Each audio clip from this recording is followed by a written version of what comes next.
Nova Kooks. Hello. We need just a few moments of your time.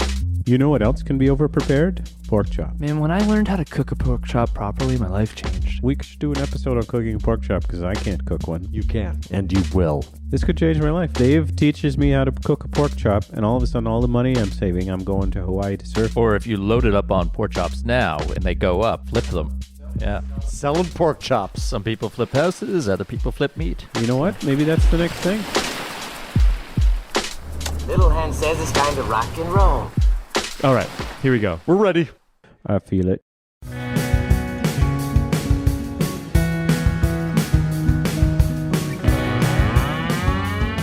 Welcome, listener. You're listening to Nova Kooks. We are four East Coast surfers that don't take ourselves too seriously when it comes to surfing or other things, hence our name, the Nova Kooks. In this podcast, you will hear us talk about surfing on the East Coast of Canada and hear some funny surf stories from our inexperience along the way. Our podcast is meant to not only take you on our surf journey, but to also explore personal growth, adventure, and the world around us, including pop culture and other topics. Today's episode is a Couch to Hills episode. We will discuss the stigma of adventure a bit, and we will try to break down any barriers that exist with discussing our point of view of adventure activities and travel. To keep to the theme of Couch to Hills, we will talk about things we've been watching lately because we are total movie and TV nerds, and also each person will discuss a hike that they've done, hence the hills part of our theme today, as hikes commonly have hills. Then, of course, we will finish the episode off with an always intriguing question from Charles. Before we begin, I am Jared, and I will be your host. I'm seated with Charles, Josh, and David. Hey, guys. Hello. Wake up. Wake up, Josh. I have several questions I want you to consider. To start off the episode, I'm hoping this question will start a great conversation that will help bust down barriers and stigmas of adventure for our listeners. With that said, our warm-up question is, have you ever had an adventure that you either talked yourself out of and regretted, or an adventure that you went on that you can't believe you almost missed because you felt apprehensive, or maybe there were other constraints like family stuff or financial constraints almost holding you back? I'm going to start with Charles today. I mean, before I go traveling or go on an adventure, like I do have that kind of like back and forth in my head. Like, do I really want to do this? Maybe I should do this. Kind of like weighing the financial side of things, or it might be something like I've never done that before. Do I really want to do that? How the heck am I going to do that? But typically for me, I kind of like power through those things because I realize like, okay, do I have the opportunity to do this? Yes. Can I make this work? Yes. And then I push forward with it. And typically, typically it works out. In terms of like travel, like I usually have like a positive experience, but even if you're like not thinking about like traveling somewhere, it's kind of that thing where, I mean, one of you guys might call me up one night and say like, hey, do you want to go to the show tonight? Like, let's go check out this band or whatever. And there's kind of this, this initial hesitation, like, I don't know, I'm settled in, I wasn't planning on going out. But usually if you go out, something amazing can happen. Like that band could be great. Yeah. Or something fun happens along the way. So, unless you really do need to take care of yourself. Yeah. And sometimes you do need to take care of yourselves, and sometimes you just want to just like veg at home. But yeah, if there's the opportunity, like I'm more in the mindset of like, why won't I do this? So, and it's also, if you have the freedom and you have the ability to do something, do it. Yeah. Well, I was thinking about this question as a way to sort of talk about the stigma of adventure and how some people might be nervous to do things and then they just don't do it.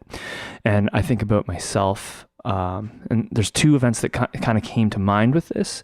It was actually something that we've talked about often here, the Fundy Footpath. I was slated to go with you guys. We sort of started this group a while ago. There was four of us, our friend Nick rather than David, but with Josh, Charles, Nick, and myself. My arch nemesis, Nick. No, he's a lovely guy. Summer me. But Nick's a great guy. But just joking. I'm sure Nick's amazing. The four of us spent months planning to do this massive hike, like a 4-day hike, the Fundy Footpath. And I was so excited to go. I was so excited because I absolutely love camping, love hanging with my buds, love pushing my body. And, you know, I ended up doing this silly thing where there's this beautiful beach, and I know we had a beaches episode recently. And I feel like I regretted, after we recorded it, I regretted not mentioning this beach. It's in PEI. It's just outside of Surrey, PEI. It's called Basin Head Beach. Such a beautiful beach. They have this bridge that you can jump off of. Of course, there's warnings everywhere that tell you not to, but who listens to it? And there's like, so many people don't listen to it that they actually have a lifeguard situated right by the beach for any emergencies. And I jumped off this bridge, and I think I fractured my arm, and No, you definitely made the right I choice. can confirm that it was the right choice Yeah. because that hike was deadly.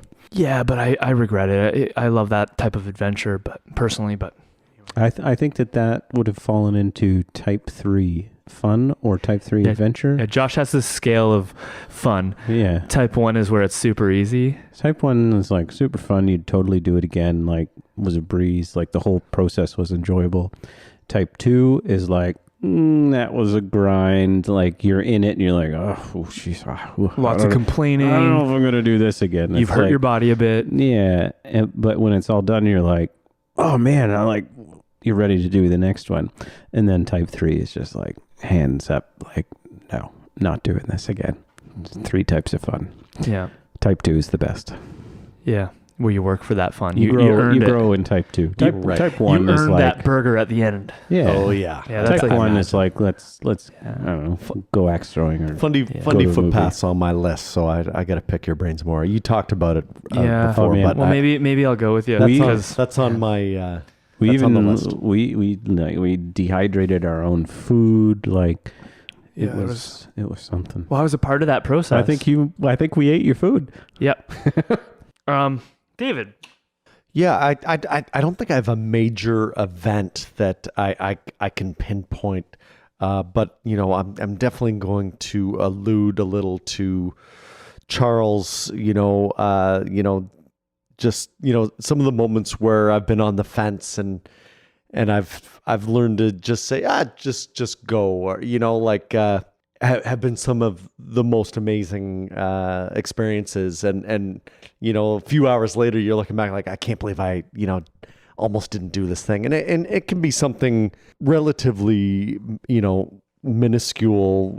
I for some reason I just clued in. This isn't Fundy footpath level, but staying down the South Shore, near Somerville Beach, there's the train track that goes across the tidal river there, and just something like that. Like, I remember my wife and I were looking at it. I was like, oh, that'd be so fun to jump off of.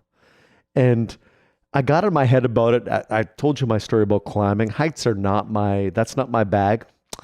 And I remember I was just like, you know what? I'm going to jump off that. And, I weighed all the dangers, and I'm a great swimmer, and, I'm comfortable in water. And I remember just like weighing all the things that could go wrong, but mitigating those. And I remember I just finally, after about 10 minutes of looking it over, and you'd think after 10 minutes of thinking and looking at something, you'd just walk away, like your head would get. And I remember I did it, and I felt so great. And I was like, wow, that's amazing. And now every time I'm there, I see that bridge, and you just, I don't know, there's a good feeling attached to it. And then so that's a very small moment, but and jumping off a bridge, I'm not trying to condone that to anyone, but that terrible feeling idea. after, don't do it. Don't do it, folks. And it's definitely break not your near wrist. Somerville Beach. But the other thing is just those moments, my uncle calls it warm bed syndrome, like where, you're, a lot of the things that I tend to get into, you got to wake up fairly early, or it's advantageous to. Yeah. That 5:30 alarm goes off, or, there are some mornings where that warm bed is pretty hard to just, and these are voluntary things. Like, this isn't like a job where you've got to go. Like, you can say no and everyone would be pretty like okay with it. You might get a little rib, at dinner the next night, but the moments where I've just did that one like and just get out of bed and go. Yeah. A few hours later, you're having coffee, you're in your comfies again, and you're saying, "Wow, that feels good." There's something that goes on there. It's and it compounds. I find too. You can pick up some real good inertia getting those things going. Anyway, For sure. So not as big as some of your experiences, but just go. Josh, what about you? I have a tendency to like have all these great adventures in my head. And then I have a tendency to get stressed out about trying to execute them. Because I have, in life you have all these requirements. More requirements you put on yourself. Maybe, yeah, you put them on yourself. You create your own situation. It's like, I have one around like taking vacation. That's not because I think I'm super important. It's just that it's like, I feel guilty for stepping away for whatever reason. We can dig into that. Well, it's probably because you've created like a routine, and to break from that routine, you think about who you're going to leave on the hook to take your place. Yeah, like I have responsibilities. Like we've all worked ourselves into certain careers, so I have a hard time to step away from that. I have guilt to ask for the time off, like even though it's mine. So, there's a whole thing around there. And then life gets in the way again when there's always an expense for something else. Like your vehicle needs to be fixed, or you need winter tires, or all that kind of stuff gets in the way. And you're like, wow, I guess I shouldn't go off on a hiking excursion to such and such a place and spend X number of probably thousands of dollars when I need to fix this, or I should do this, or well, I've been meaning to take this certificate. It's like that kind of stuff gets in the way. And then one more thing that gets in the way. I'm a bit long-winded here, but like all of that's kind of tiring as well. It's like, well, I got to do all this before I go, and then there's this piece where I know I'll enjoy myself, but maybe I'll have to force myself to enjoy myself. And then when you get back, there's that brick wall of like, wham, here's reality again. And like if you pull up too much and look at that whole situation, you're like, maybe I just won't do anything. And then you get stuck in this like frozen, indecisive, quite frustrating place. And this is a place that I frequent. I'm working on getting out of it. So is there one like example where you've talked yourself out of it? Well, I mean, the most recent thing that we've alluded to, I guess probably in a podcast previously, is that we're going to LA to go surfing. And like... Yeah, we are, bud. We haven't gone yet. No. I don't know how many times I've called it off. I think in total it's 3. Yes. That's correct. Wow. Wow. No, Okay. seriously, Josh and I have planned this LA trip because, the winter's hard, COVID's hard, and we found ourselves in a place with time that we could pull it off. And, I'm a family guy, and we found a spot in our schedule where we were able to, my wife and I were able to like make it make sense for our family schedule for me to chunk this time away to go on this awesome excursion, and Josh was up for it, but then he wasn't. And then I got COVID, so we had to cancel. Well, and then he wasn't into it again. Well, but there's tons of things, and Charles alluded to it, but you kind of talked about trips that you think about taking, and then you go through the process of, is this what I want to do? And like I have like these big trips in my head that I would ultimately like to do in my life. One of them is I'd like to hike Kilimanjaro, and I'd like Kilimanjaro to be the gateway to somehow get to like 7,000 meters for elevation. But first I have to do something smaller. And like those are expensive trips. And I'm also on the timeline of one day my body's not going to be able to do it if I wait too long. And Right. so these big things get in the way, and you're like, wow, okay, but this is my big goal. And it's like, well, but this would be awesome. And like, I have a hard time to weigh through that because it's like, oh yeah, but don't forget you need tires and like this, Yeah.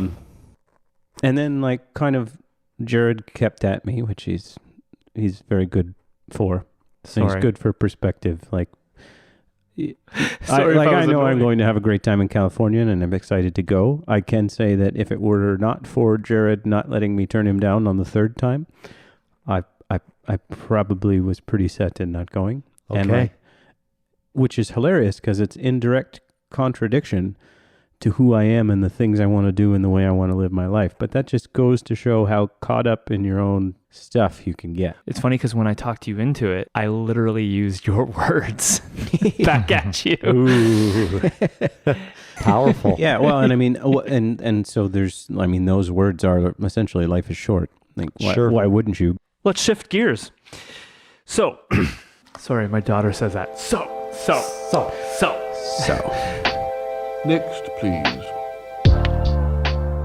To move back to the topic of couches to hills, let's talk about some film, shall we?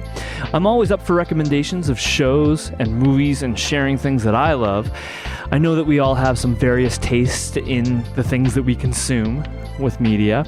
I always love to chat with Dave about Star Wars and Seinfeld and Friends, and getting to hear about more unique recommendations from Charles.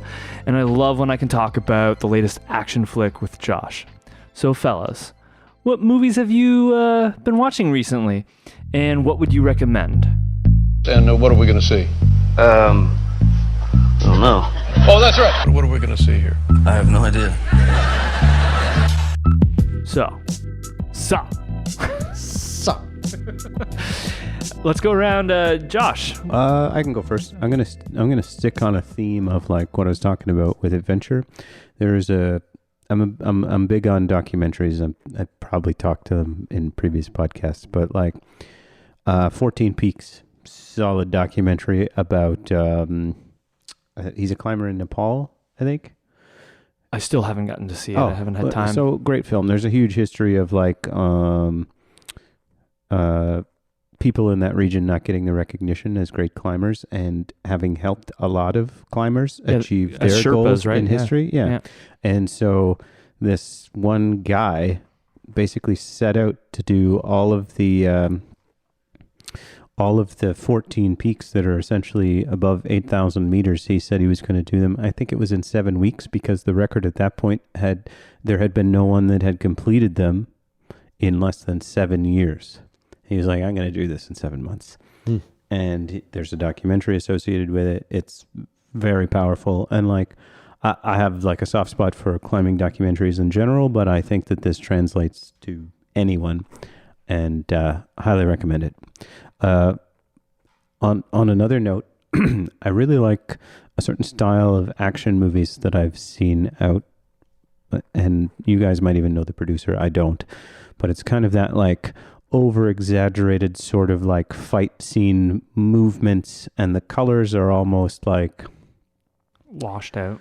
No, they're not washed out though. Almost the opposite. Like they're very Vibrant. In the audio world, if I were to say like Foo Fighters is a very compressed, like big sound, I would say like the colors in these type of films are like a very like big sort of color. And Do you have an example movie? the film I'm thinking of is called Kate. It's on Netflix, and I really enjoyed it stylistically. It's based in Asia, but it's like an American actress. She's there from America in the movie. It's just interesting story, and that style of action scene with that sort of aesthetic.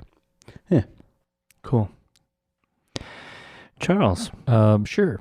So keeping on the theme of documentary, and I guess the last thing that I binged would have been, there's a Belgian filmmaker named Chantal Ackerman, and she basically would have, I guess, come of age or is a director in the late 60s going into the 70s. But basically she started making independent films in Belgium. Then she went to America in the late 60s to kind of meet different like avant-garde filmmakers. And she would have been influenced by this here structuralist approach to film, which is basically, it was more experimental filmmaking, was like using like a still image and then manipulating the still image, whether that be like flickering or kind of like changing perspective. Anyway, she uses that technique in a lot of the films that she makes. So some of the documentaries that I would have watched would have been set in New York in the 70s. So there was Notes from Home, where she's basically just taking these like still images of, well, not still, they're film images. There might be some panning of the camera, but it's basically spots. She made this here in the 70s, but it's spots that she would have spent a lot of time in the 60s when she was there before, kind of areas that matter to her.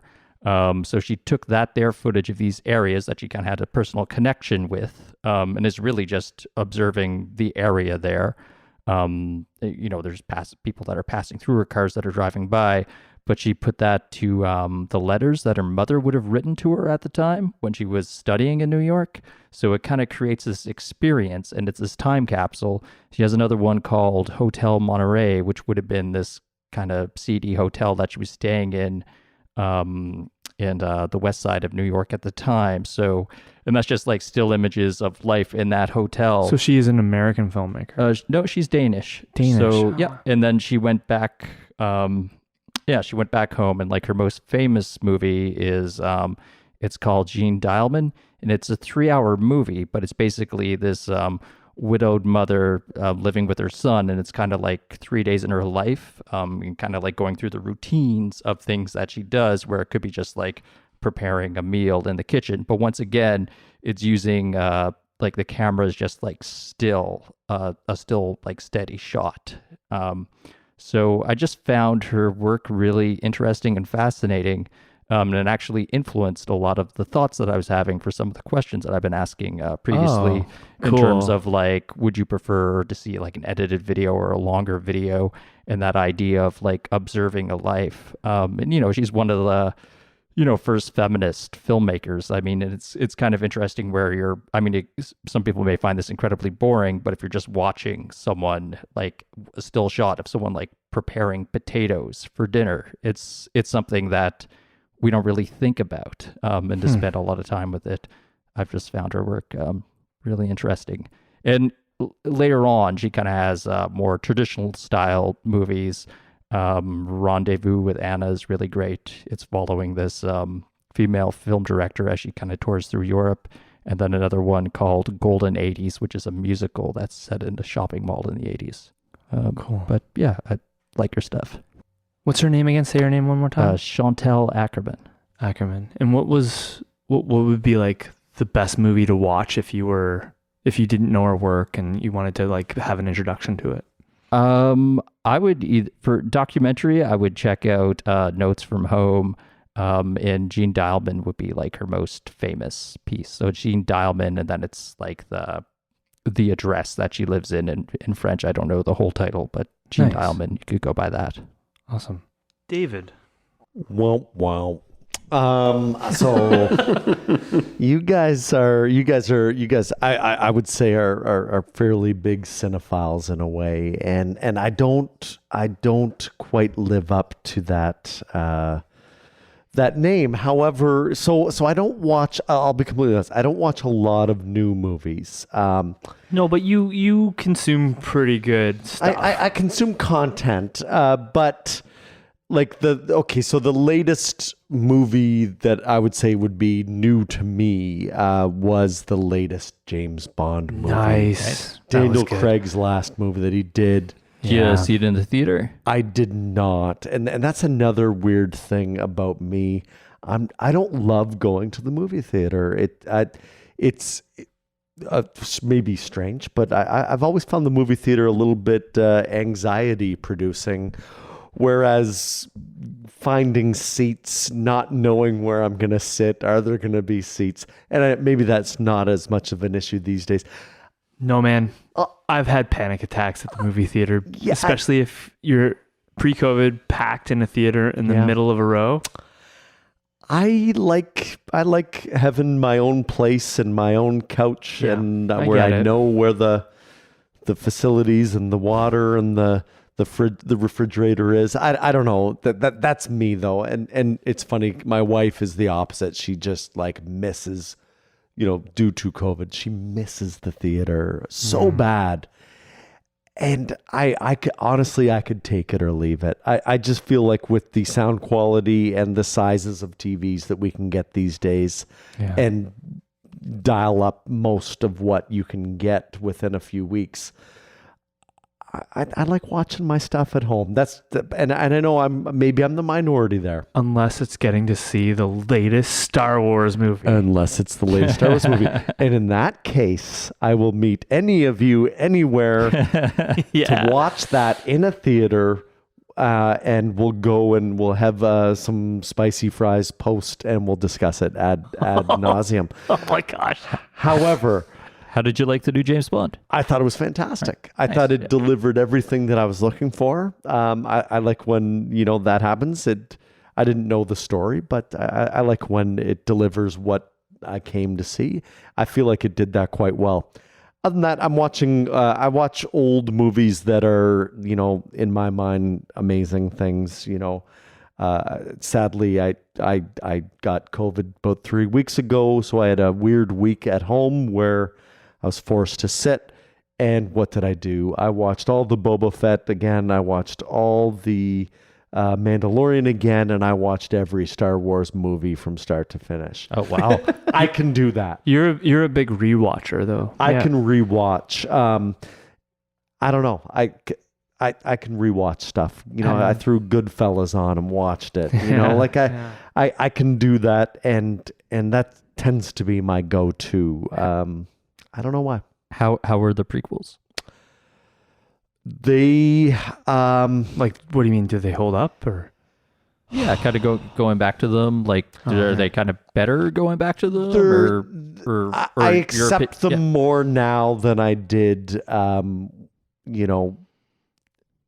when they first came out. I accept them as part of the package. It was interesting. I saw, Ewan McGregor. This is the second time I've thought of Ewan McGregor tonight, but the first. Now I'm going down a tangent, was we were talking about travel, and he's got a great commercial out right now where he's like, we got lots of stuff and stuff is great and blah, blah, blah. But he's like, are you going to ever regret not buying that thing or not going on the trip? Do you know the commercial I'm talking about? This is a really good connection. Yeah. Yeah. Yeah. Isn't that a great commercial though? Yeah. There's great beer, there's great cars, but you're going to regret not going on that trip. So maybe that does fit in here somewhere. The But anyways, experience, yeah. and Ewan McGregor does it so well. I don't know, his accent, his lovely voice, he does a great job with it. But the second thing is I watched an interview with him recently, and he's talking about, obviously, he's talking about Obi-Wan Kenobi, which is coming out soon, which I'm going to consume Yes. many times. Me as well. And he was talking about those movies, and it was interesting. He was talking about, episode 1, 2, and 3, and it was interesting. I wonder if he, I'm sure they're in an insulated bubble a little bit as to what they hear about the movies. I wonder if he hears that there was stuff about those movies, or if I think he knows. he might know. But anyways, he was like, he recently said he went back and watched them to prepare for this. Like, he just was like, I've got to. All right, cool. And he was like, it was interesting thinking about him watching those and how he feels about them. They fit. Let's just say, when those movies are on, I'm more apt to do some laundry at the same time. Yep. Yeah. Whereas when Empire Strikes Back is on, I am tuned in. I'm going to bring this up soon about Star Wars when I share my TV shows, but I do find that I appreciate a lot of the newer Star Wars stuff and how they're connecting it. They're connecting like the stuff that we're finding weird, like our generation of Star Wars watchers are finding weird about the first episodes. I'm appreciating the new stuff and how they're trying to connect it all. It makes me appreciate it in the way that's like, okay, I'll accept this. They'll have like a weird creature in a newer show that was from the first episodes, and I'll be like, I get it. I see you. Yeah. Fair. Yeah. And consistency. I appreciate the consistency of it and working it in to let it make sense to all viewers. Yeah. And not to mess up our calendar here, but it was Star Wars Day recently. Yeah. Happy Star Wars I think Day. people have realized, like, the subscribers to our podcast have realized that we've pre-recorded a lot of stuff. It's not December. For me personally, the movies that I would like to share, I'm a big fan of popcorn going to the theater, like that experience. I do love that experience. For years and years and years, I would go every Tuesday. Tuesday night is usually cheap night in most places where you go, and I would make sure that I was there watching whatever movie. It didn't matter. I love the blockbuster films that are like making all the money with all the explosions. Michael Bay. I'll watch anything. I'll accept any story being told to me. However, I do know what is the quality of what I'm being told. And COVID has stopped me from going to the movies. Since COVID hit, I've been to the theater 4 times. And the first time is, I will just say, like, I don't know, maybe honorable mention, Tenet. Polarizing movie. I absolutely loved it, and I've rewatched it several times since. I think Tenet's a great movie by Christopher Nolan. But more recently, I really like the Marvel movies. I like all of this stuff, but I also understand how artistically maybe it's not, like the critic love it maybe is not always like the best, and I get it. But as a comic book lover, as a kid, and I love all these movies. And this year we've had some fantastic comic book movies come out that are really honoring some source material. The most recent Spider-Man movie I thought was fantastic, because not only is it honoring like the comic books, but it's also honoring the cartoons. It's also honored like there was a cartoon movie that came out recently, Into the Spider-Verse, which was this fully animated Miles Morales Spider-Man story.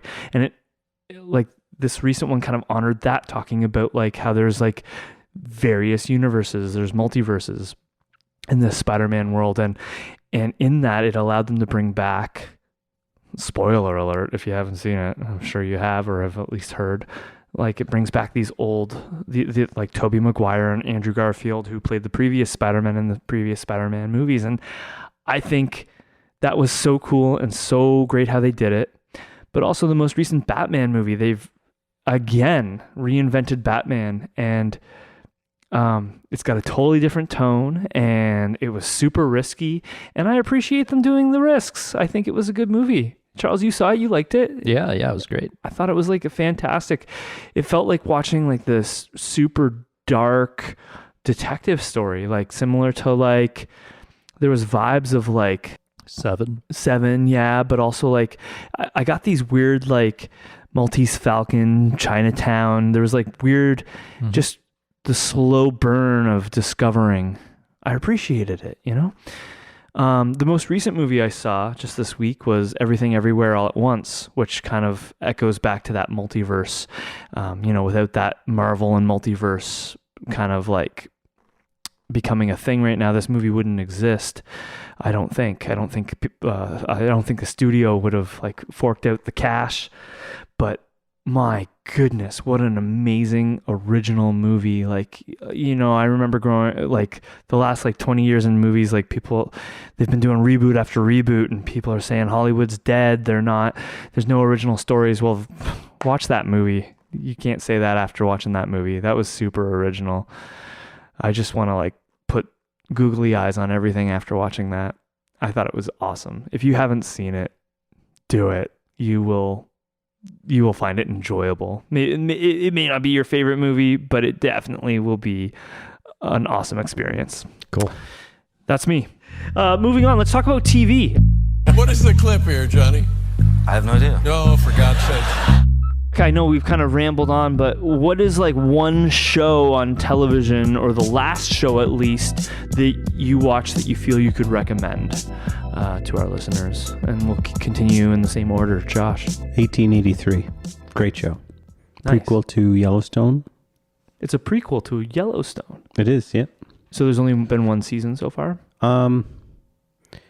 It's what would you call it, Charles? You're into film. It's a prequel, but there'll be an evolution of the story. So it's like 1883 was the prequel to Yellowstone, but now they're doing another one, and they're basically 1883 was a snapshot, and then there's going to be another one, call it a season 2, but it's going to be called 1932 or something like that. So it moves ahead by however many years. So it's a totally different story. Wow. And just really, really powerful story. I would be willing to say best series I've watched this year. Wow. So the last show that I would have watched was a Netflix show called Inventing Anna, which I guess is based on a true story. It was this, I don't know if she was German or Russian girl that kind of came to New York and put on this persona and was able to influence some people in terms of like financing this club that she wanted to create. So basically the story is being told from the journalist's perspective of investigating her after she's been arrested and put on trial there. So yeah, that was the last thing that I watched, which was pretty good. Nice. Cool. David. I'm going to talk about Ozark. The latest iteration. Careful. I haven't seen that yet. I will not say anything about the storyline. I just feel like this series is, I feel like it's popular. Probably most people have heard of it and or have watched most of it. Oh, it's great. I just haven't finished. Oh boy. Ozark. I love how it's shot. I love everything about this. The soundtrack to this latest one, the songs they play, beautiful. I'm not going to tell you who it is. But anyways, Ozark. I just think Jason Bateman's amazing in this role, his dry sort of way of being. I can still get some humor out of it, but I just think it's an amazing show. And that's what I'm into right now. Cool. Awesome. For myself, I would say I got two really good ones to share, and I'll be quick. Just recently, Marvel Disney Plus, they just released a Marvel show that I really enjoyed called Moon Knight. It was from a more obscure comic book character. It's not connected to the Marvel universe. It's pretty cool because it's more of a Egyptian kind of based comic book origin. It was really good. The biggest one I think I'd recommend that I really, really like is Outer Range with Josh Brolin. Currently watching that. It's being released on Amazon Prime, and I'm only a couple episodes in because as we're recording this right now, there's only been 3 or 4 episodes. I think it's fantastic. It kind of reminds me of Yellowstone, but there's like this weird sort of sci-fi aspect where it's like Yellowstone, except in the middle of the ranch is a hole. And there's like this question of what's happening with this weird hole. It's not like a well hole. It's like you can tell that there's something mystical about it. It's pretty cool. It's like Yellowstone meets Sliders meets like a whodunit kind of. Yeah, I don't know. Yeah. Interesting. It's like a mystery too, because they only let you know so much, and each episode they give you a bit more. But it's really cool, and Josh Brolin is fantastic in it. And what a career! He was also fantastic on the most recent Hot Ones episode. I think he was on the finale of the most recent season. I watched that because I was watching Outer Range. I got this pair of boots. They were a nice pair of boots. When the show or movie is done, lace up your boots and go for a hike. Seeing how we are now in the mood of recommendations, what is a hike you have done either here in Nova Scotia or elsewhere that you would recommend? Maybe think about a hard one and also an easier day hike. Josh. A hard one and an easy one. Easy one, Skull Rock in Musquodoboit. Great hike. Yeah, Can't that's go like wrong with that one. Like 1 or 2 hour hike, yeah. I think it might even be 4 kilometers in and out. Yeah. And pack a picnic. You know what? Great view. You could probably wear Crocs. Yeah. And you get a great view. I wouldn't recommend Crocs because I recently talked to someone who went there with family and someone broke a leg and there was a whole evacuation. Don't wear Crocs, but so that's no Crocs. Great hike. And it's on is it the Admiral Lake Loop? Yeah, it's just off of that. Yeah, it's off of that. That sounds accurate. So that's a good one. And then Nova Scotia. It doesn't have to be Nova Scotia. This group hikes together, but I'm gonna take Chignecto, Cape Chignecto. It's a great hike. Yeah. Yeah. It offers a little bit of everything, and it gets you to a part of the province you haven't been to, which is in just kind of past Parsboro, so around Advocate Harbor, and it's going along the Bay of Fundy on the Nova Scotia side. So it's like backcountry camping. Yeah, and it's got you could either camp or you can rent cabins. No, they obviously don't have power. They do have a wood stove in them. And you can go as far as you want. You can do the whole thing, or you could hike in 10K, stay in a cabin for the night and hike out. It has a lot to offer. I recently had a conversation of would I want to do it again. I've done the first 10K once already and headed back, and then I've done the whole thing as well. So I've kind of been on it 2 different times in different capacities. And I did turn it down in terms of a suggestion, only because there's points on the trail where like you have a beautiful view, but you're just like 200 meters down a bank from water. And I'm just like, I feel like I'm like stuck here, like isolated or something. Like I wanted to end my day and have a fire and be near the water and like, so beautiful hike. I'd probably do it again. My arm could be twisted, but yeah. Type 2 fun. It's a hard work. It's hard, but like not too hard. It is manageable for. It's a good starter hike. Yeah. Starter hike. You should have done some hikes before you try Cape Chignecto, but like it's a good starter multi-day hike. Yeah. Yeah. Charles. Sure. So in terms of Nova Scotia and some accessible hiking, I live in Dartmouth, so this is a place that I'm, very familiar with, but Shuby Park. And it's just, it's a beautiful park. There's so many great trails, and it's incredibly accessible. And in terms of like the terrain, it's not difficult, but you can just kind of like disappear into that park. Yeah. And I just say that because I know a lot of people aren't familiar with it. Like I'll be talking to people that, if you're on the Halifax side, maybe you're not venturing over here. And I really love Point Pleasant Park as well. But like you can kind of get more immersed in the woods and kind of have a little adventure over here. And there's like a canal that goes through the park as well. And there's trails that go along there. And there's a great beach there on Charles Lake.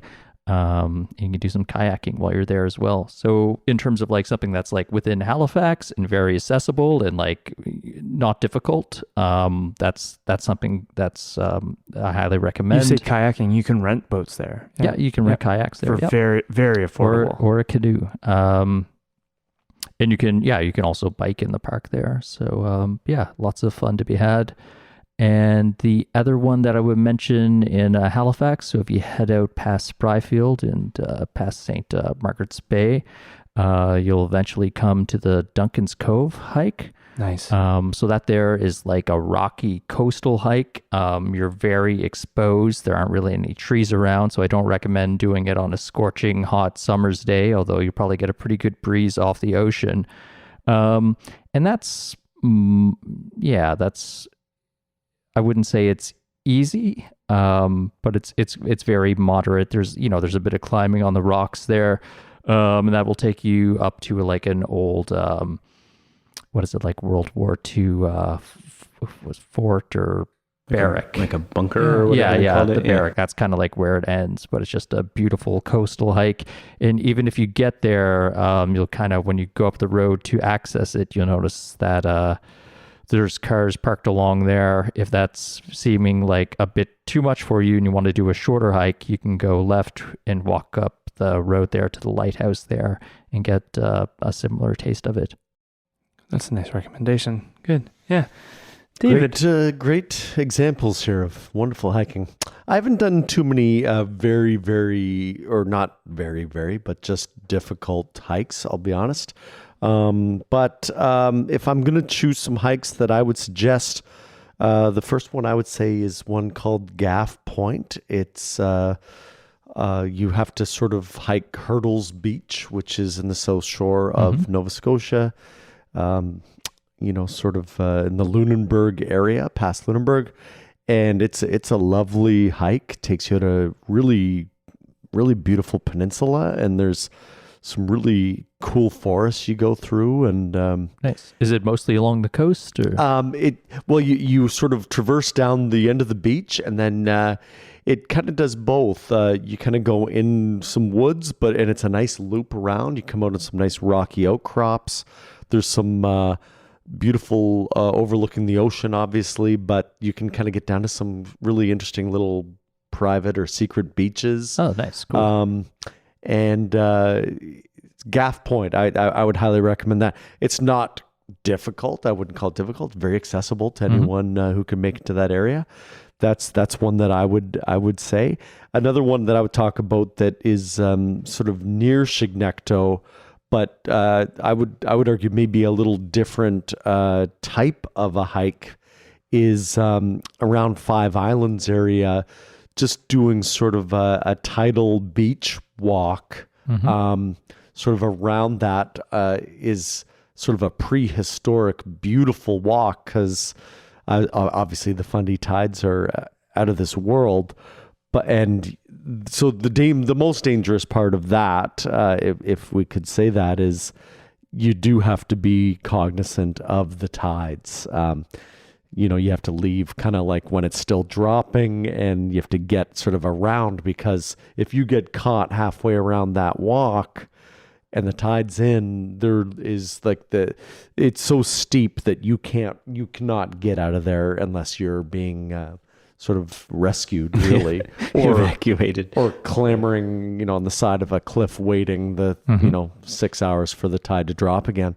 But that's a gorgeous walk. I've done that a few times. So where Five Islands Provincial Park is, you can kind of access it there and do that. It feels like you're walking on the ocean floor, and in many regards you are. So it's a lovely spot of the province. Nice. I'd only it only been the last few years that I've kind of discovered it, and I can't believe how gorgeous that area is. Cool. Jared. Oh, thanks, Josh. I would say for like a smaller, more manageable hike that you could do in like an afternoon or a morning, would be in just in the valley where Josh and I are from. The Annapolis Valley of Nova Scotia. It's called Cape Split. Sort of, you drive past Dialman and you kind of go through Scotts Bay and you hit Cape Split, and they've just recently done a whole lot of work to it. But it used to be an out and back, but now I guess they've created a nice path for a loop, and there's a really good parking lot. When we were younger, they didn't have a parking lot. You were like parking in next to someone's driveway, and it was crazy. Yeah. But it's a lovely hike. It's quite amazing. Like, you go for this 1.5 2 hour walk, and then it opens up into this amazing view of the Bay of Fundy. And, on your right, you can see New Brunswick. Past Cape Chignecto, you can see Cape Chignecto to your right as well. But then you can see, you can see two provinces at once. It's just so beautiful. And Nova Scotia on your left. It's a super manageable hike. Growing up, like that's what everybody sort of talked about. And then when I was of age, like around university age, I'd go there often. I'd take people from out of town there, and really good spot. And I guess there's like a couple really nice restaurants that have done quite well that have just opened up. Bessie North House, or I guess there's a newer place in Scotts Bay that opened up that's been quite successful in the community there. As far as a bigger hike that I've done that I'd recommend, mine's actually outside of Nova Scotia. I talked about it with you guys before, but edited it out of an episode. I'd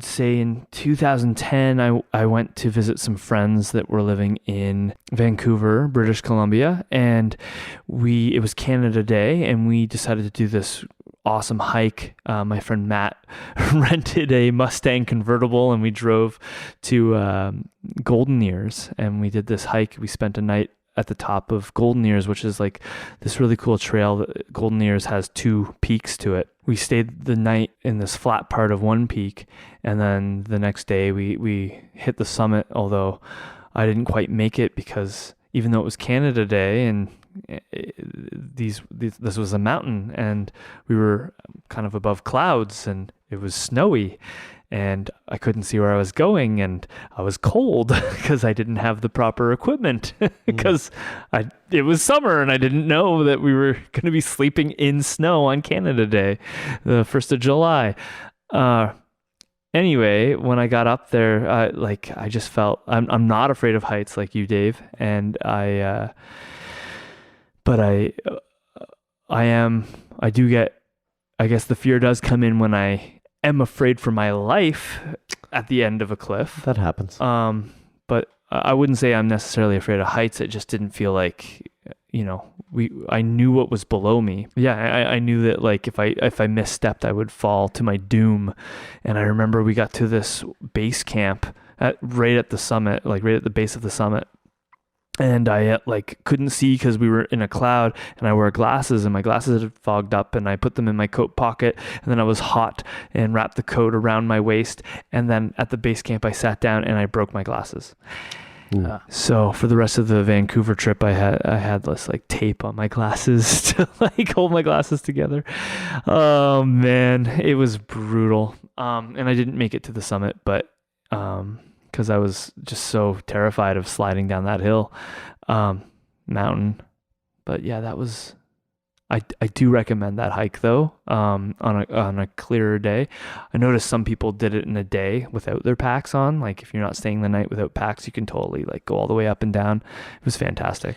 That's so hard on your head. As a group, we've done a lot of like multi-day hikes, and every single time there's someone that passes on the trail and they're like, with a fanny pack. Yeah.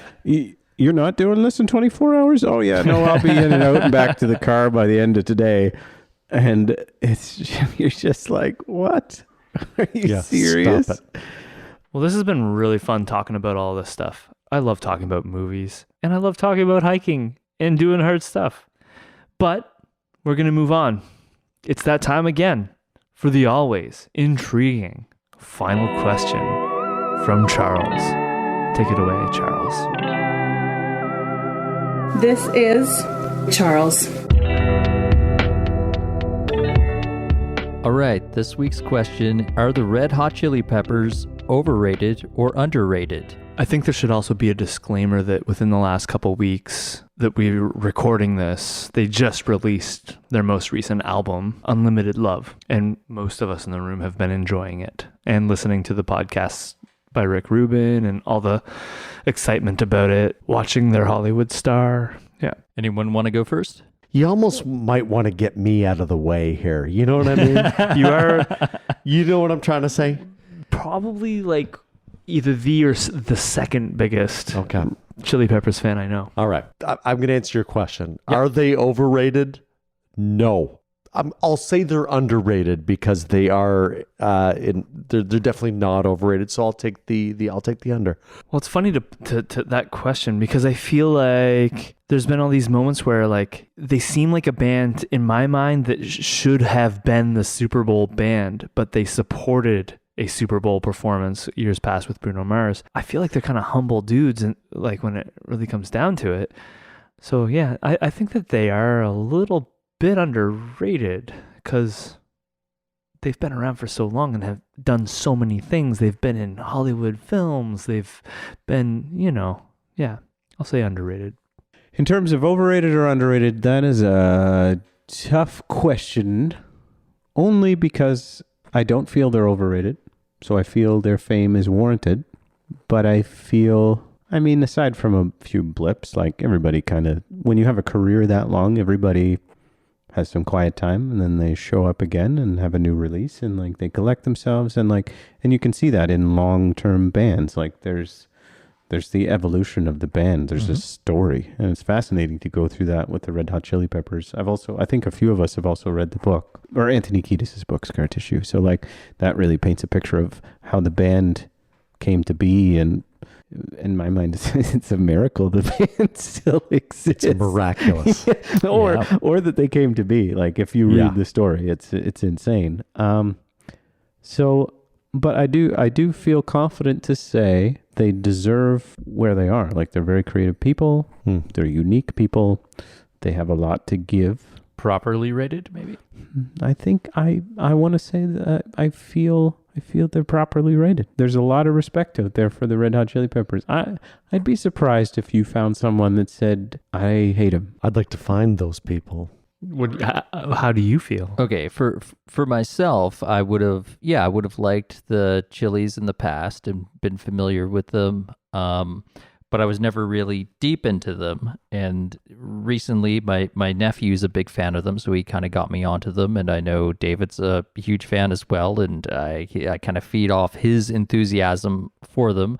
So I was checking out the new album, which I've been really enjoying, and then I decided I need to do the deep dive and listen to all of the albums and decide, are they maybe the greatest rock and roll band in the world right now? Maybe.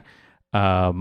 I love that you do this. Like, So yeah, well, I wasn't binging on TV shows. I've been binging on the Red Hot Chili Peppers. Yeah. So just trying to like assess everything and figure it out.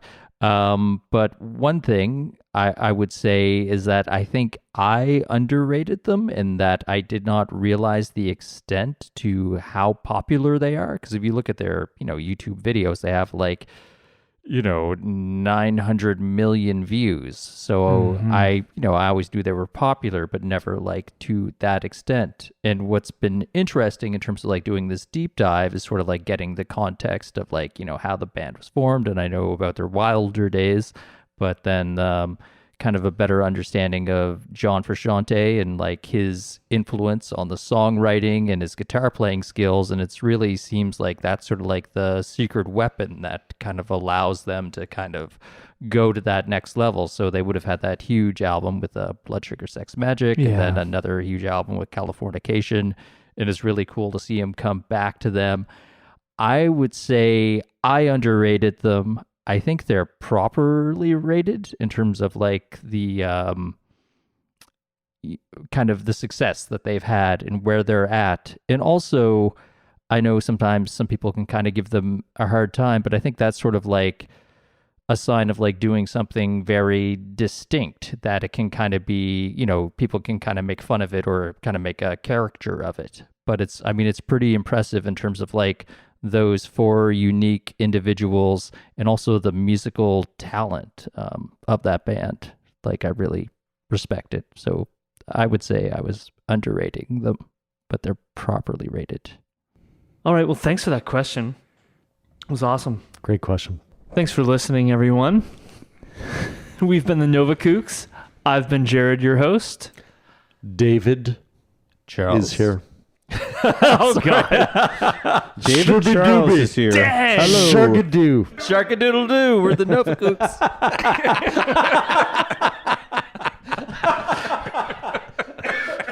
That may be our tagline.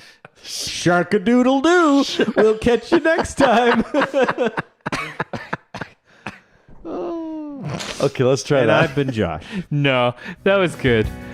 Sharkadoo. Have a great day, everyone. Sharkadoo. Thanks for listening to Nova Kooks. Join us next time for more kooky surf moments, beginner surf tips, music and movie talks, eccentric questions from Charles, and don't forget to follow us on Instagram. Thanks, and be well. Vaya con Dios.